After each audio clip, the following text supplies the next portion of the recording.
গত 17 বছরে বিএনপির কোনো নেতা দেশ থেকে না পালাইতে পারলেও এই গণঅভ্যুত্থানের পরে এই অন্তর্বর্তীকালীন সরকারের আমলে হাজার হাজার আওয়ামী লীগের নেতাকর্মী পালাইতে পারছে, হাজার হাজার নেতাকর্মী পালাইছে।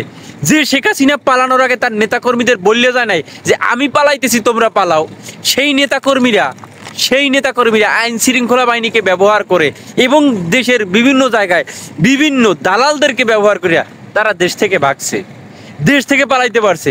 আব্দুল হামিদের মতো একজন স্বৈরাচারের দোসর, স্বৈরাচারের রাষ্ট্রপতি, সে পালাইতে পারে। এই হইল বাংলাদেশ।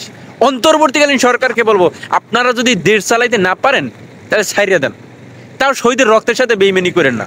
আপনারা ক্ষমতায় আসছেন শহীদের রক্তের উপর পাড়া দিয়া, শহীদের রক্তের বিনিময়ে আজকে আপনারা দেশ চালাইতেছেন। অন্তত এই শহীদের রক্তের সাথে বেইমানি করেন না।